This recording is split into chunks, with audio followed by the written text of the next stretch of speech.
In a world hungry for change, nonprofit impact matters more than ever. But too often, you're asked to do more with less.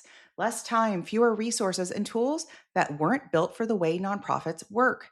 Bloomerang is the giving platform built for purpose, connecting fundraising, donor, and volunteer data in one intuitive place. With smarter insights and stronger relationships, you can raise more, retain more, and inspire more generosity because your tools are built for a purpose and your mission goes further. Learn more at bloomerang.com.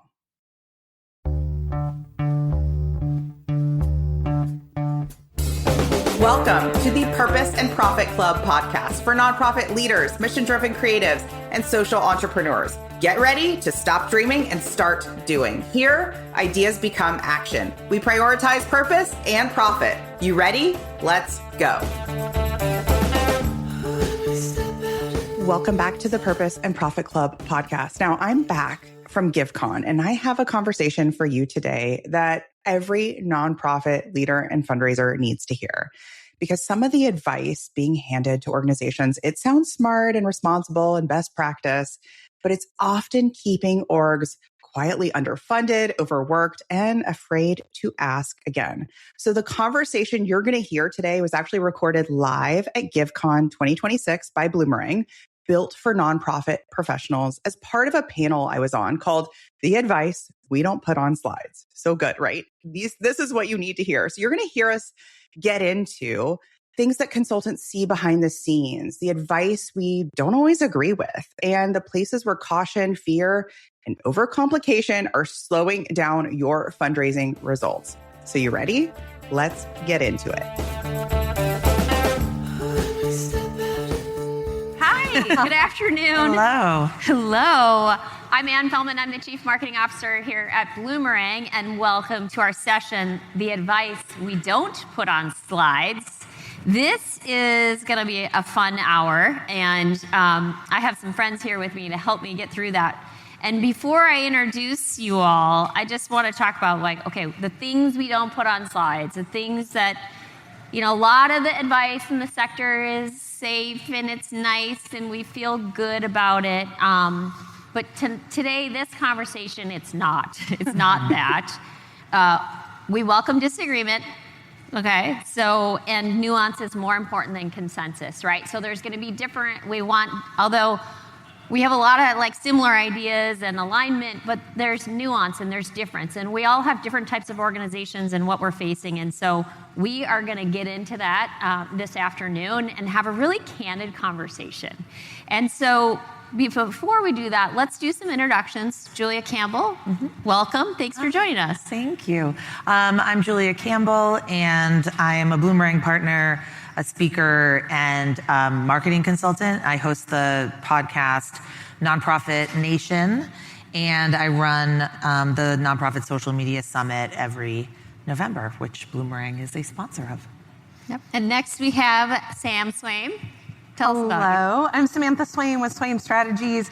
We are in the fundraising event space exclusively. So we advise, consult, teach, coach, but we have our Elevate conference. We have our podcast, The Fundraising Elevator, and we are Bloomerang partners as well. And finally joining us is Christina Edwards. Hey everyone, I am a podcast host. I have the Purpose and Profit Club podcast, and I have 2 group coaching programs where I primarily teach organizations how to be email-first fundraisers and laptop-first fundraisers. So how can you scale more from your laptop? All right, well, you have 3 fantastic experts here, so I think we're going to just dive right in. And let's start, we're just going to get into it about things that what do you see that nonprofits get wrong and get wrong consistently, okay? So that is what we're going to talk about. So let's just jump in. Any of you can jump in here about what mistakes do you see that nonprofits are repeating consistently? You want me to go? Any takers? Yes, I can take it. Okay, Julia. So for me, in my work, I do a lot of work with marketers or fundraisers or those all-in-one shops. And something I see that nonprofits are consistently getting wrong is not having a cohesive messaging strategy and a cohesive content strategy and just posting and hoping it sticks and throwing out emails once in a while and maybe making a video here and there, and also not measuring what they're doing. So not creating content, putting content out in the world with intention and meaning, but rather just simply maybe putting up a flyer on Facebook because they think they have to. And I understand the reasons behind that, but I think we need to absolutely become better in investing time into creating the kind of content that our audiences want to hear and see from us. That was fascinating. I had a lunch conversation today, and it was just about that kind of fighting someone that's more responsible for the email and consistent message with the social media person, and how do I get them to talk to each other? Yeah. Or fundraising and marketing. I think a lot of the work that I do, I call it couples counseling between the fundraising and marketing departments, because they don't really know to speak to each other. They need to all be on the same page. They need to respect what each other's doing. Maybe there's some resentments there. So this is something consistently I see, this division and this siloing around fundraising and marketing in nonprofits. Yeah. What about you, Sam? Well, I have a couple of things, but I want to dovetail off of that because in the event space, so often I think people are doing the same thing, trying to simply just post on social and hope people come, right? And they're missing that the way that you fill a ballroom of 300 people that give you $500,000 is through relationship. So for me, I think one of the big gaps that we see as a consistent issue coming up is that the nonprofit does not value the relationship. They're working on the task list, the to-do list, but they're not valuing that key relationship. So if one individual at the organization leaves and there's not a deep bench or a sort of deep relationship among multiple people across the organization with a donor, then they risk losing the donor. But I would also say the scarcity mindset, I think, is the number one thing that people are sort of limited by. So I wouldn't say do wrong. We've talked a lot about scarcity today already. Abundance is a mental shift that changes how you talk to donors. It changes how you approach the conversation. It also changes your own mental health around fundraising, right? It removes a lot of the barriers and the obstacles when you start to think about, well, what are all the things we have? What are all the things that work well? What are all the impacts that we have? That abundance mindset can be transformative for an organization, and yet the name itself, nonprofit, is scarcity built into the sector. Yeah. And when I work with organizations on their fundraising event, this shows up for me so much in things like, we're going to have our entire staff spend the day building out the centerpieces, where all of those staff hours spent in a relationship with someone could have yielded so much more impact instead of the $500 cost of the centerpiece, right? So that idea of leading with abundance and centering relationships, I think, is a missed opportunity. Maybe not doing wrong, but a missed opportunity. Yeah, rethinking your time and where's your time better spent. Yes. It's let's think about this. Can we do this a different way, and would that be better? Yeah. I think we're starting to touch on it, but this idea of you can spend 10 hours a day doing work that actually doesn't move the needle on donations. And it's actually very, very easy to be in reactionary mode. It's very, very easy to tinker on things, work on a to-do list, reply to emails, research grants, take a look at this, task hop. You're doing a lot, but it's not moving the needle on the bottom line, which you're starting to touch on too. I think there's inherent risk in that. There's inherent bravery that takes. And so it makes sense that you would want to, maybe I'll just reply to an email instead. Maybe I'll just check this out instead, or check this out instead. So I think it's easy to go, okay, what actually moves the needle here? And what do I need to do to put myself in that mode to take that action? Yeah, I mean, probably all of us have been a victim of 100%. Being busy feels good, right? Check. I know because I've done it. Right. But back to that abundance thinking. I'm going to just throw this out here for a second. So at lunch, we were having this conversation, and I was like, let's brainstorm for a minute. right? Just talking to a couple of other nonprofit leaders, and let's brainstorm. What are you struggling with? And we came up with some really fun ideas, but it was giving them the chance to be like, there's no bad idea. Think of something totally crazy that you'd want to do that would reach your donors and your supporters. We were talking about camp, like it was a camp, right? It was like, when I was a kid, we had these really cool canvas backpacks. Wouldn't it be fun if you could do that? Or a day in the life of the water bottle at camp, like on social. Like, how could we reach our donors that way? So we were just brainstorming. Can't say they're good ideas, but they were ideas, and you could just see the juices flowing, and it's creating that abundance of, there's no bad ideas. Let's just get it out there, put it out there, and then see where it takes us to open up to more abundance thinking versus, we do it like this, and kind of that scarcity kind of trap that we get pulled into. It was really fun. Yeah, and I would add to that, we see these reports like the Fundraising Effectiveness Project. We see that the number of donors are going down. We see the number of smaller dollar donors are going down. We see how challenging fundraising is, federal funding being totally decimated. And I think other than the federal funding piece, all of that is a report card for us. Like, this is not something happening to us. We are responsible for the smaller dollar donors disappearing. We're responsible. We're not inviting people in. We're not making philanthropy participatory. So this scarcity mindset, it's so easy to blame somebody else. Like, that nonprofit is bigger. That nonprofit has a better board. That nonprofit is XYZ. But we really need to start this introspection around, okay, this is not necessarily something that's happening to us. How can we fully get on board? Like, if my daughter came home and had 60% on, AP Bio and was like, well, the teacher's mean, I'm not the kind of person that would accept that, right? I would say, okay, well, let's work on this. Like, what are the strategies that you can do to get your grade up? And like, maybe we can talk to the teacher and we can see. But having this mindset of like, well, there's nothing we can do, and there's just too many competitors out there. I mean, there are billions of dollars out there. Billions and billions of dollars out there. 592 last year? Yeah. $592 billion. Raised. Yes, and I know the small dollar donors want to get involved, but they don't feel appreciated, they don't feel asked, and they don't feel connected. So that is something that I feel pretty strongly about that makes nonprofits, I think, uncomfortable, because it is easier to say this is happening to us rather than accept that we can do better. Yeah. Why does this keep happening? If some of these things are like, well, maybe to us so obvious, but why does it keep happening? Like, how do we get out of the way here? Like,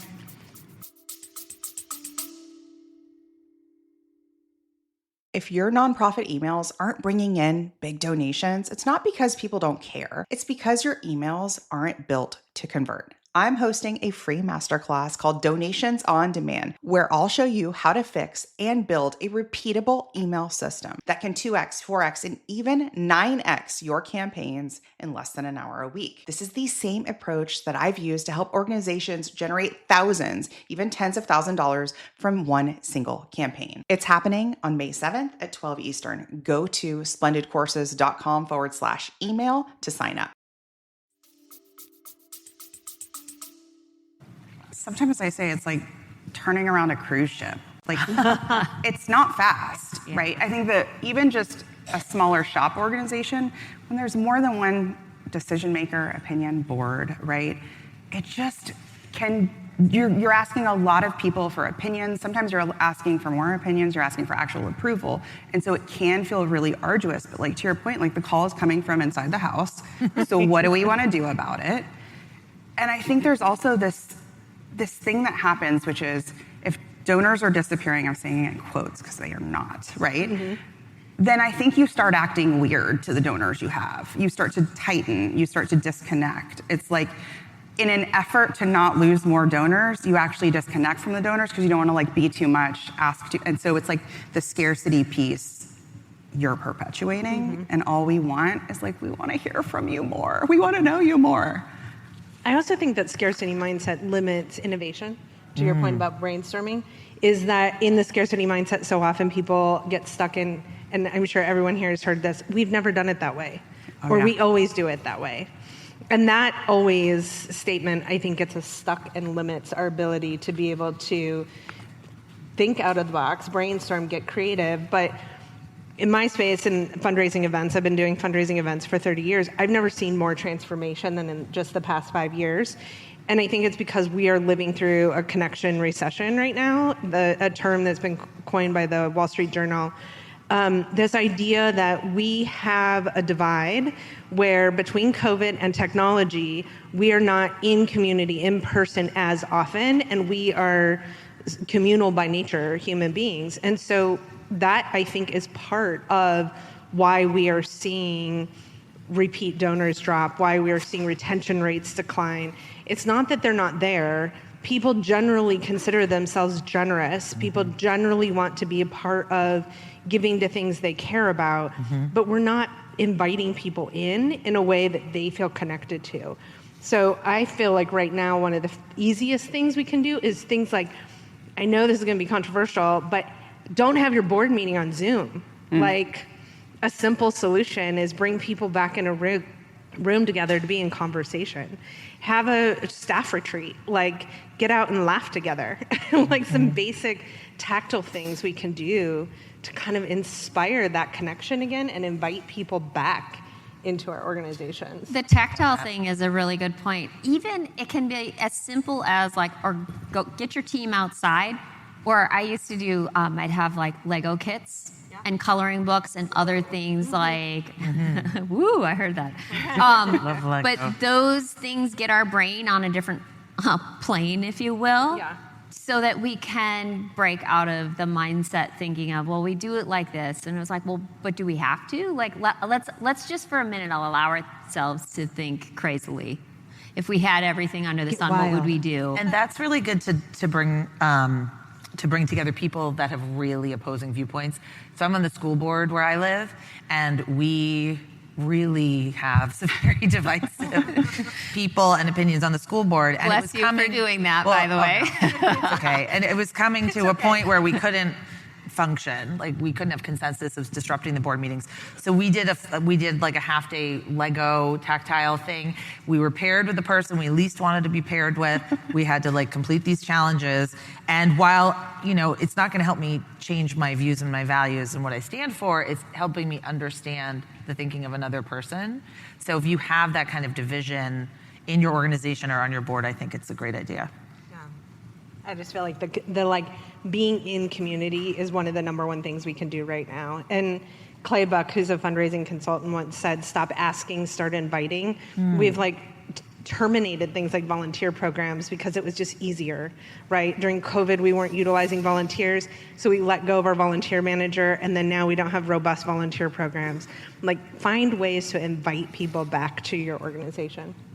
I love that. The inviting back. You hit on something, and I don't think we're going to get to it later, so I'm going to ask you now. Your idea was when we were doing Fundraiser Focus Week, Sam, and you talked about the paddle raise, and you talked about inviting people at the $20 planting, can you just talk about right? That's a beautiful invitation, and I was like, oh my gosh, that is such an awesome idea. Yeah, I mean, if you want to go back to your first question of what do people do wrong, in my space, they don't ask. That idea of inviting people to an event that is a fundraising event, and then they say, this is going to be a friend raiser. Don't do that. Because when you have enough friends. When you have invited folks to be a part of something, and then you share with them, this is the work, this is the impact, this is what we could be doing together, and you never give them an opportunity to be a part of that, it's literally like you're saying, ready, set, ready, set, and you're never giving their mind the ability to go, and they leave honestly disappointed because they didn't feel like they could be a part of it, and sort of like, why did I spend my time here? So it can be a great party, but if you don't invite people in or make an ask, you don't give the brain that relief. When you do paddle raise, having one critical element is the lead gifts that kick it off, so you have momentum. Yeah. If you don't have those lead gifts already committed and pledged, you risk creating distrust, and it has happened so fast. You ask for $10,000 and there's nothing, you immediately tell your audience, ooh, why is anyone giving? I don't trust this. And this happens online too. Yeah, in online campaigns. That is the bummer. You launch your campaign, you post it out, I click on it, 0. Yeah. Don't do that. Yeah. Because our brain is literally going, is this something I could contribute to? Right. Is this safe? Are other people doing this? And when the answer is no, more people exit from that. And I think just seeding it and having a few people ahead of time, same thing. And then also having an accessible level, to your point, Yes. an accessible level. Earlier in the opening, the chat about the ladder, I think is so important, is that if you don't have that accessible level, whether it's in a campaign or an event, or in your media, if you don't have a way that people can reach you, it says this isn't for you. Yeah. Mm-hmm. And I feel like the number one thing you want people to feel is this is for me.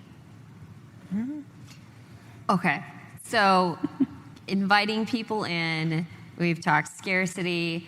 Sometimes there's going to be trade-offs, right? Like we have to make choices, right? We have limited staff and time, right? There's only so much we can do in a day, but let's talk about the trade-offs that nobody talks about. So what are the trade-offs that nonprofit leaders avoid making? To me, I don't know if it's a trade-off, but it's definitely a decision that a lot of nonprofits make. And I was talking with Rachel Beerbauer, if any of you are familiar with her, at lunch, and she has a session tomorrow. And she said something that really stuck with me. She said, nonprofits need to stop being so precious with their brand voice.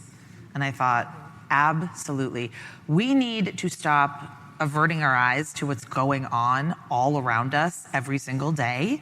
We need to stop pretending like we don't exist in the world and in our community and in our society. We need to talk about these issues. And this could be a trade-off because, if you are doing something important and saying something important, you're going to get pushback. If you are just simply towing the line and putting out content that makes everyone feel comfortable, then either people aren't listening or they're really not going to trust that you can get the hard work done. And it does come back to trust. So to me, I really want to see more nonprofits just talking about how current events are affecting their work, how the demand has risen, how resources are stretched thin. And if you say you like apples, someone's going to say, why do you hate oranges? And obviously that's going to be a thing. But we have to get over that. I mean, the work that we do is so important. And the people that support it want to know that we have sort of a line in the sand and we stand up for the people that we serve. Yeah. I would say asking more often and more than you're comfortable with. Like the big trade-off is comfort. If your revenue is plateauing, if your revenue has declined year over year, it's a comfort issue. It is easier to do exactly what you're doing, and you will either see a plateau or diminishing returns, and it takes more guts to have more campaigns, more fundraisers, and more asks, because when you do that, you will hear more no's, and you will also hear more yeses. But the no's, that muscle that you will have to build to metabolize the no's and keep going to hear the yeses, that's it. That's the trade-off, is am I willing to do that? Or do I just want to keep doing what I'm doing because that's comfortable? I think that we tell ourselves often that we can't ask because we just asked. Yeah. And yet there's so much data that proves if you ask more, it actually helps the donor to feel more connected. It's another outreach point. It's another engagement point. I also think that if you're not asking, you're not receiving. Mm-hmm. But I also think that the world is political and people fear talking about the politics. But to your point, being able to step up to this is how it's impacting us helps your donor to see where they can step in. There's actually a great story. I was talking to Alice Ferris, who is a consultant. She was advising a client that is in the public broadcasting space. She works a lot in the public broadcasting space. They had a huge deficit, multi-million-dollar deficit. And she advised that client, you need to be talking about this to your donors because it creates distrust if you're not talking about the fact that you're losing funding, even though this is very public and in the news. And the very first donor conversation they had with one high-stakes donor that was a big major donor, she asked, how is this impacting you? They had their stats ready, they had their information ready, and she filled the gap for them singly. They had no idea she had that capacity. But to her, this was the benchmark lifetime gift she wanted to make. So I think it's not just important that you're speaking to your values and holding your values and not being scared to hold your values, but also speaking to your donors about that implication and impact. It's almost like the pursuit of professionalism. Yeah. It's hurting. Yeah. Because perfectionism is holding us back. Professionalism, it's like the pursuit of I have to present like our organization's doing great so that everyone will trust me. But in fact, the invitation to say it's really hard right now, or our grant funding got cut, and that means this.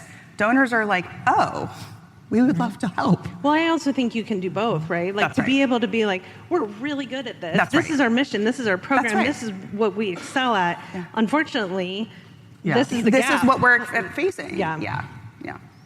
Yes, exactly. When I was a development director, I worked at a domestic violence program, and it was in Virginia, and we received a pretty significant state budget grant cut.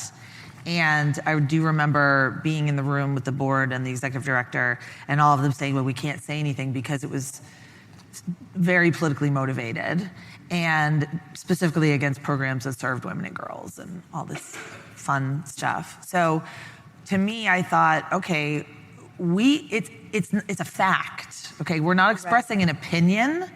It is an actual fact that our budget was cut 25%. Right. That's a fact. And if we can't talk in facts, then we've totally lost the plot. Right. Yeah, I mean, that's what builds the trust. You have the knowledge of the organization, what you need, what you're really good at doing, and this is the gap. We had this conversation in a session I was in earlier today where someone is tasked with raising, I believe it's $76.5 million, and they're at 71.5. Wow. And the state came in and they had a huge grant, which is a huge. It's how do I get past this last mile, right? How do I get there?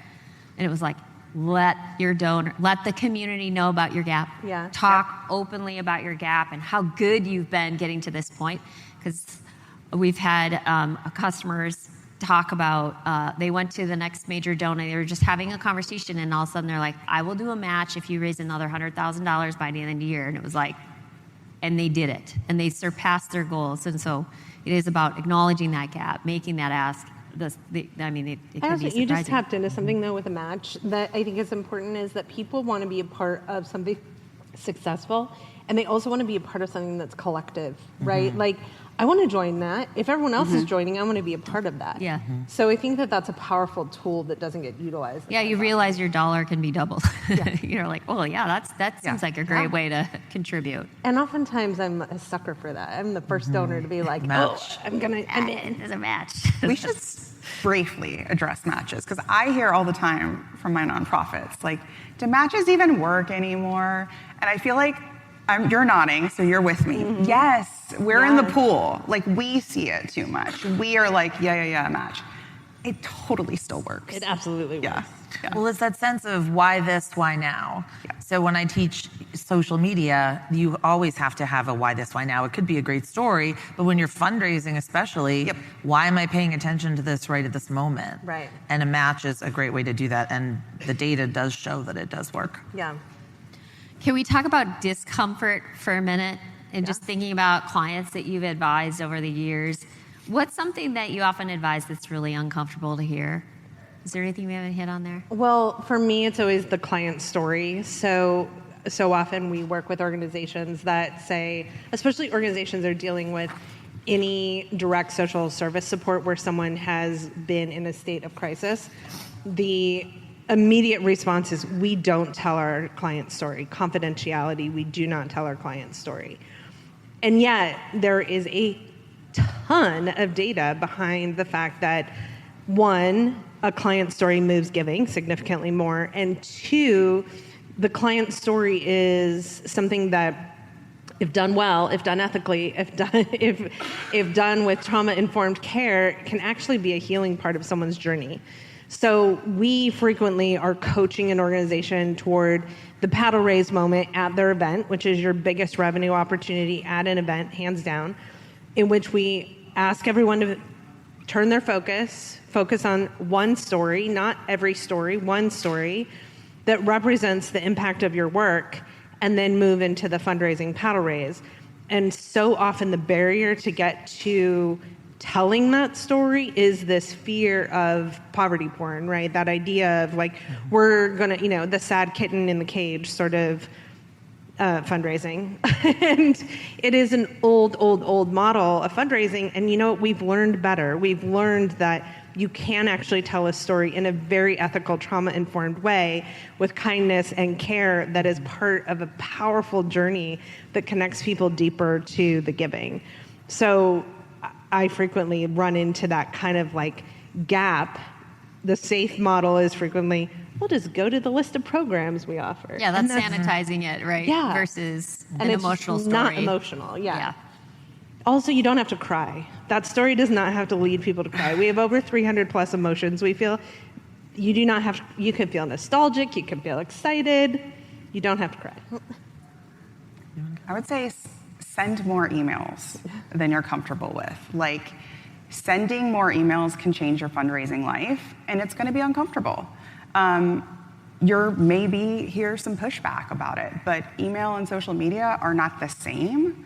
Social is great for awareness and visibility, but the conversions, everything we heard in that first session this morning, donations are happening. That email is your foundational backbone. And I'm kind of thinking about, as we're speaking, like, how come for-profit brands and businesses get like a totally different set of rules? Like, I can discover a new brand and be like, I like that brand. I can order something from them. And 3 days later, they're inviting me to buy something else. Yes. And I am not offended.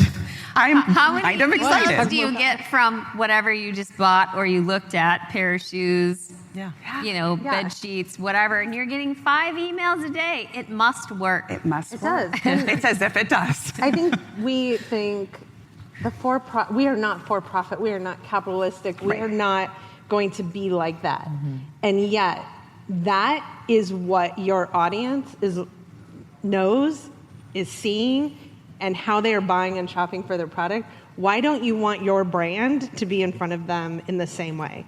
Retargeting campaigns, marketing campaigns that do geofencing. People go, I would never. And I'm like, but the shoes you just bought came to you that same way. Why wouldn't the mission that you care about come to you that way? I agree. Get your story out there. For me, teaching marketing and digital marketing, what really makes people uncomfortable is that social media, the algorithm, doesn't care about you, right? Doesn't care about you and your mission and how great the work is that you do. You have to create content that matches the platform, that matches your audience. We have to kind of get out of our own way and our own agenda. And I know we have a million things to share and so many events and great awards and milestones and all of that, but we have to start understanding how people are consuming content and engaging with content. And I go into this tomorrow in my session, but the old rules, which were never really the rules that worked anyway, but we were all taught that social media and email and our websites were just these broadcast platforms where we could just sort of put up our promotions and leave and call it a day. I mean, the whole mentality. And the second piece that I teach is being vulnerable. So when I say vulnerable, I mean, if there are any Brene Brown fans here, I know that you know what I'm talking about. I don't mean you have to be crying on camera, but you do have to be on camera, or at least telling me from a human-centered perspective what's going on, like letter from the executive director, a walk and talk about SNAP benefits in your community and how that's affecting you. People really need that behind-the-scenes content, and that makes so many nonprofits uncomfortable because we just want to, put our heads down and do the work, but sometimes we have to be the face of the work as well. Okay, we're going to go from discomfort to disagreement. Let's talk about where consultants disagree, right? I mean, there's a lot of opinions but what's something that you disagree on when advising your clients? So, Sam, do you have anything for us on disagreement? Yeah, I think there's a couple of things. One is especially in my world of events, is the theme and the association of showcasing big money associated with a gala style event. I think there's a lot of disagreement in community-centric versus donor-centric fundraising around this idea that the gala feels like a conflict of we have to set aside our values and mission for a one night where we can reach our big dollar donors and raise a lot of money and sacrifice our values. And my sort of disagreement there is you can do both. You can be community centric in a way that also appeals to those big donors. You can be very true to your mission, but the key to do that is you have to center your mission. So like get rid of casino night, get rid of the acrobats if that's not your mission, center your mission and design every element of your event to be really focused on connecting people deeper to understanding the impact you have. We had a dinner once where it was a furniture bank, and their biggest need that year was silverware. And so we served dinner without any silverware to make a point about the value and the impact of silverware. And just as guests were like trying to figure out how to eat their soup and looking around the room, we said, notice something missing. And it became a storytelling piece that we could physically, tactily immerse them in. And when we brought them their silverware, we were able to say, the silverware tonight will all be cleaned and donated back to the furniture bank. That, instead of feather dancers, moves and removes that conflict of like, it's not just a showcase of money. The other thing I would say is we don't have to have an auction. And that's where I probably disagree the most in people in the event space, is that the biggest impact you can have is sharing your story, immersing people in your mission, and asking them to be a part of it.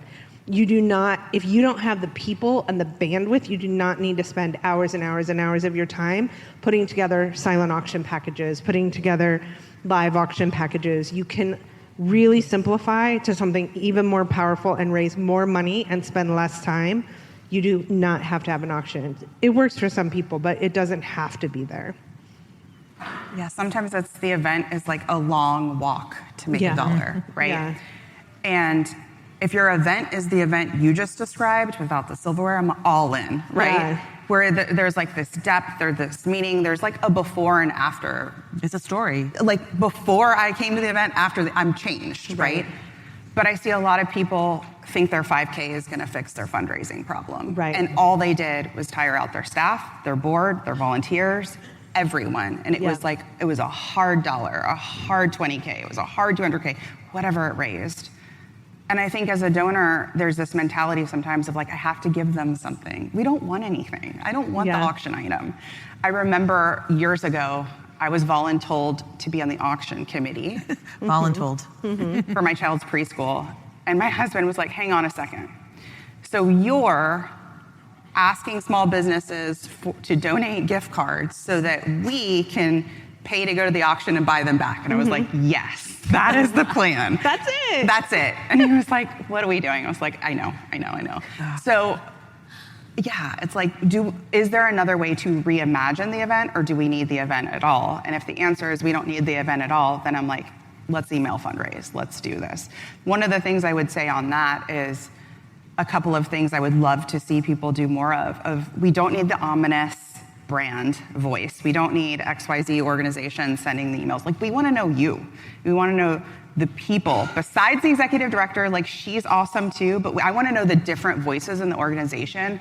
And that is really the difference between the organizations that have like that connection, that trust, the people who give multiple times a year. I was talking to a fundraiser yesterday and I was like, your donors who give 3 times a year. He was like, who? Like once a year. And I was like, no, the people who give multiple times a year. That's what you can do with email very, very quickly. Mm-hmm. I think I disagree. The philosophy in digital marketing and in nonprofit marketing I most disagree with is that there are a set of best practices that we all have to follow. There's no one size fits all. So I can't stand those articles that say, oh, the best time to post on LinkedIn is Tuesday at 10 a.m. Like, that doesn't mean anything. That might not be the best time for you. Or you have to be on 3 platforms posting 3 times a week. I mean, there's suggested guidelines, but all of us are so unique and our audiences are unique and our missions are unique that there's just not one best practice. And I also think you should break up with platforms that are not working. So if you don't want to be on X, get off X. Mm-hmm. If you don't want to have 5 Facebook pages for your organization, you shouldn't anyway. Feel free to consolidate. Like, it's there. Don't worry so much about like what the experts are saying you should do, and look at your capacity and your audience, and your messaging, and focus on that. I really think less is more, and quality over quantity now, especially in the age of a lot of AI generated content online. I would add too, in the same way that if you don't need to be on every platform, your staff also does not need to be an expert in all those platforms. No. And I think so often our mission is so specific, right? Like our work has a specific tangible goal that we're working toward. We don't also have to be the marketing expert, the social media expert, the comms expert, the platform expert, the analytics expert, the data expert, the fundraising expert.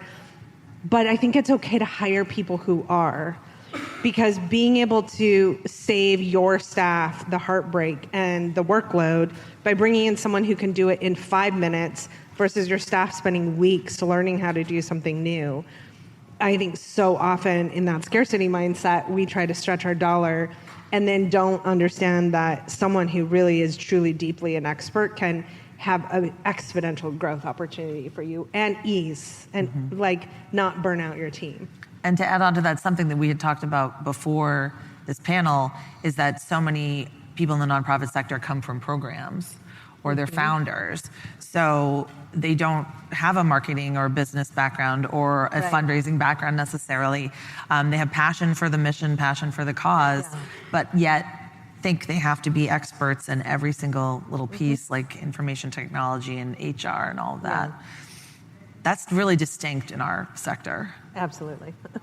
Yeah, most definitely. I mean, so many hats that we're wearing, and then tapping into the experts. I've talked to countless, development directors, heads of nonprofits, in terms of when I would ask them about like, how did you evaluate technology? And it was just like, well, I didn't. I was like, oh, I'd love to like teach you or walk alongside you of like, here's how I look at technology. These are the things that I do. Like, I'm going to make these things that are most important to me right now, but I know that I might discover something along the way that I'm going to need. But again, tapping into those experts, right? And it's okay to do that, and you don't have to be an expert at everything.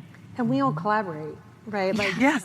call Bloomerang and say, this is my need, and they're going to know someone who does I'll be that. like, oh, you're going to want to text Sam. Yeah. I'm thinking of the incredible fundraising event, the three of us. Yes. Market, between marketing, campaign, email, amazing follow-up, and organization. Yeah. Great. Yeah, it's a lot of hats. Okay, so let's transition now to talk about, things that move the needle. What's really going to make the difference for our organizations? So when you look across your clients that you've helped over the years, like what consistently gets results? I can go first, and it's consistency. It's sort of picking, it's a consistency and experimentation. So when you experiment, having a goal for your experiment. So a great example is candid.org. If you're familiar with the nonprofit Candid, they decided they wanted to get on, they want to do short form video. So that was like, okay, we want to do short form video. So what does that mean? Okay, well, they pulled this out of the air. We want to create 22 videos that are under 60 seconds over a 3-month period. That's a perfect experiment, because then you can see if it worked, if it didn't work, how much time it took, and you can analyze it. And they were consistent over this 3-month period. Whereas what I see happening is posting here, sending an email here, throwing up an event there, and not doing anything in any consistent way, and then throwing up our hands and saying, well, that didn't work. So I think picking something, sticking with it, even if it is an experiment, measuring it at the end of the day, analyzing it, taking the time to debrief and see what worked and what didn't work. I wish I saw more of that in fundraising and marketing. I mean, an event needs like 3 years before it fully actualizes. Yeah. Say that again. An event needs 3 years. Typically, we see kind of a slow growth pattern over 3 years before you really start to see the maximum yield of what it could benefit. And sometimes it continues growing beyond that. Sometimes it plateaus. If it plateaus after 2 years, that's typically when we would rethink, reevaluate based on all the data analytics we have from those 4 or 5 years. But I I would really emphasize the importance of responsive versus relationship and getting out of the world changed so much in the past 6 years of like, we are constantly in an information incoming stream, right? Like emails coming to us, that can be 100% of what we do all day. Mm-hmm. So how do we carve it is, and some days it is for me. Yes. And how do we move into, I'm carving out this dedicated time to be my relationship time, that in the afternoons, I am making calls, I'm scheduling coffees, I am scheduling lunch dates.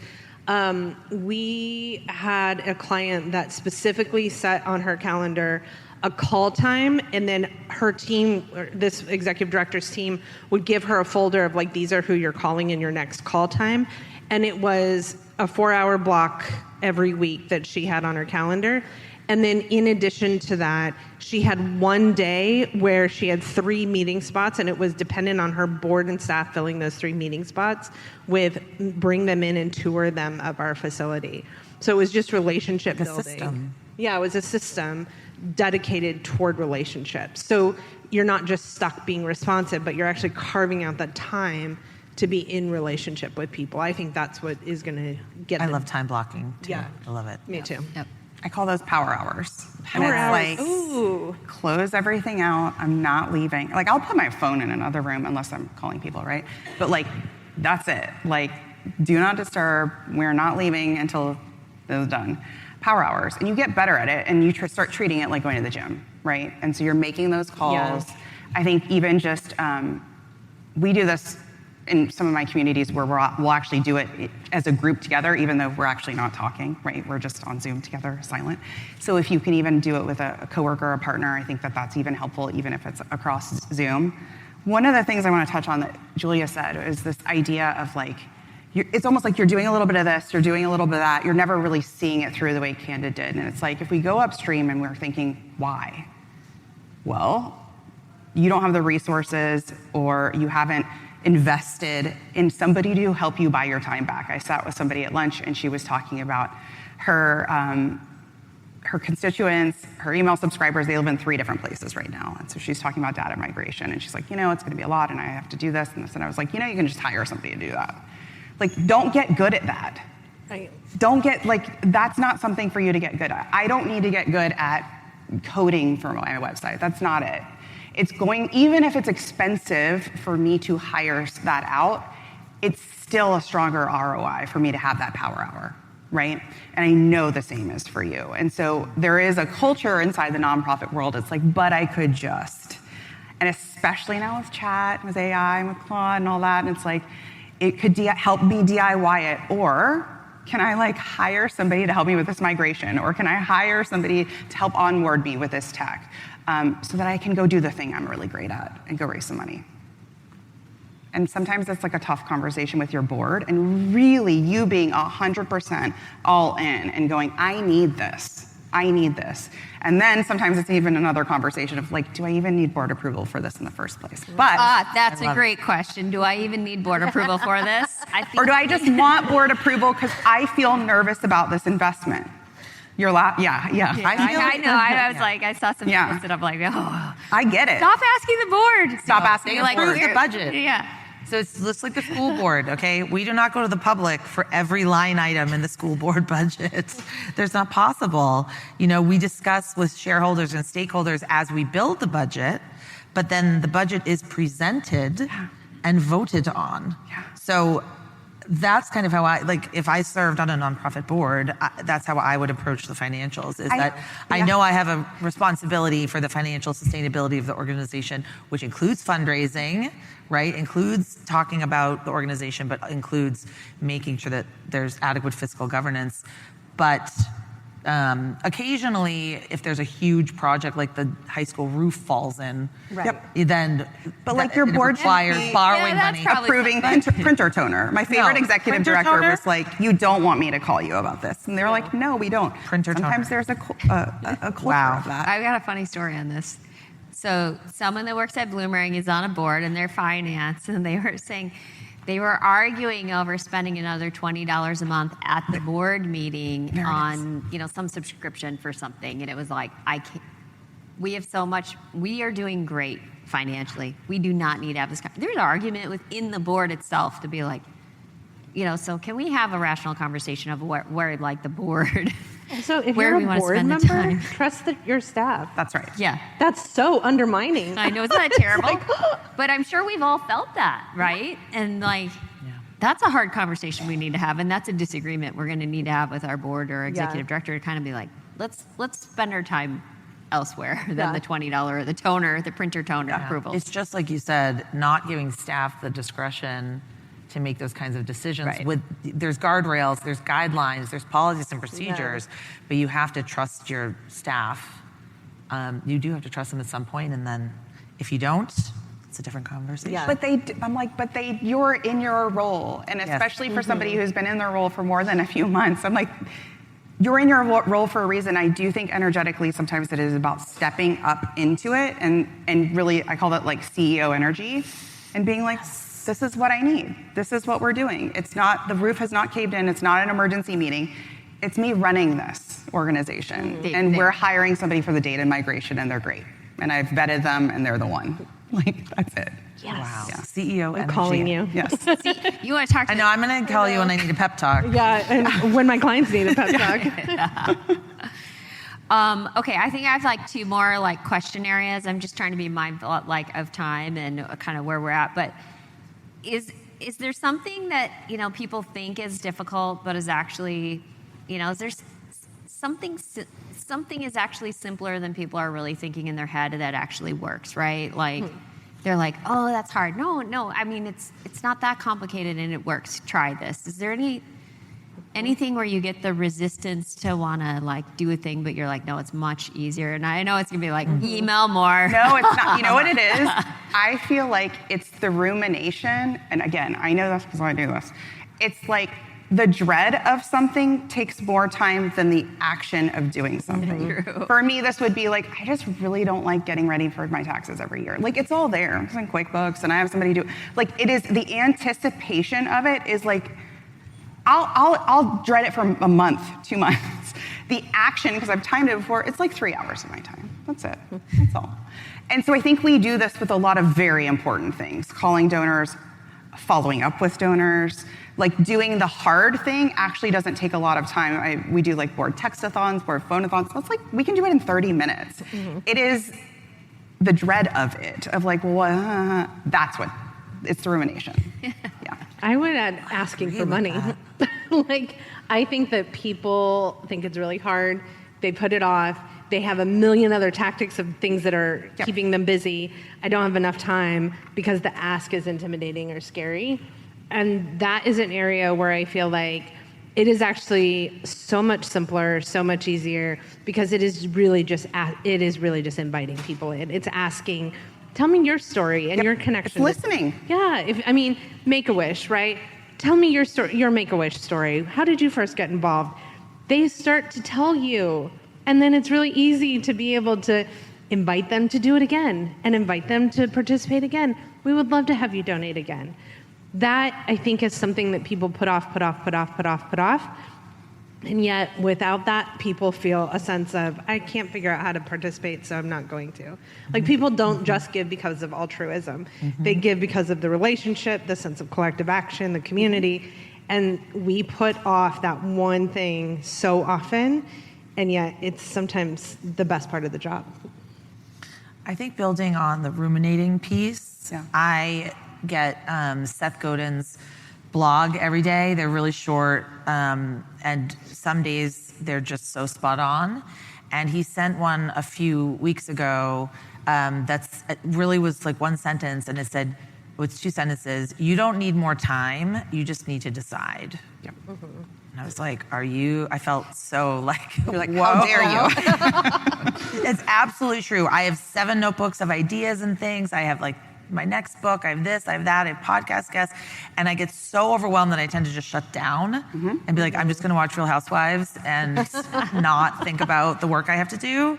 But you do not need more time, you just need to decide. What are the priorities, what are you working on, what are you best at? So those 2 sentences, I printed them up and put them in my office. And it's just as a reminder that just make a decision. And you got to trust that sometimes you will make the wrong decision, and the world will not. But then you have data. That's true. Exactly. That's a data point. Failure is a data point. Okay, I know what my audience isn't into now. Yeah. Perfect. That's a perfect way to think about it. Well, that was very sage advice. This is the last piece. I was like, so let's just kind of wrap it up in terms of piece of advice that you give all the time, so again, it's not just your words of wisdom, but what's a piece of advice that you give all the time but wish you didn't have to? Done is better than perfect. Oh. That's good. Clap that one out.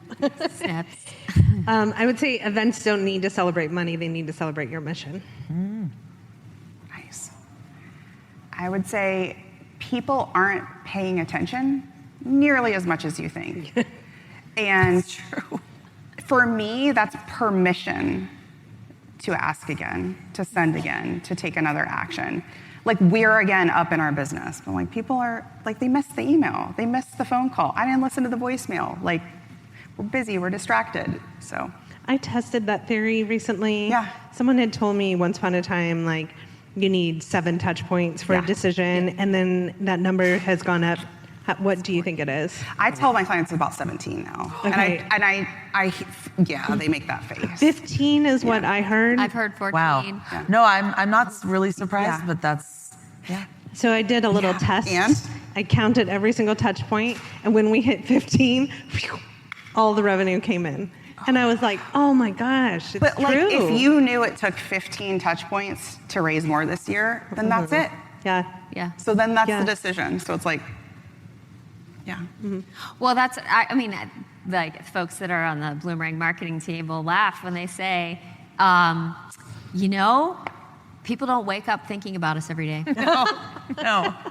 We wake up every day thinking about, our organizations, but the world doesn't. And so we do have to get in front of them and tell them about us. And that's why we have to send so many emails and so many posts and so many things, because they're not thinking about us. And we're not the number one thing, but we have something important to say and share, and that's how we're going to get it. So I also try to think of my own patterns and behaviors and how those apply. Like the email that Bloomerang sends out, I may receive while I'm sitting in a conference and say, not right now, but the email that I get first thing in the morning because I was at my desk that day, I might read all the way through. And so that idea that like no one's receiving the information exactly the same every single day advocates for why you need more touch points.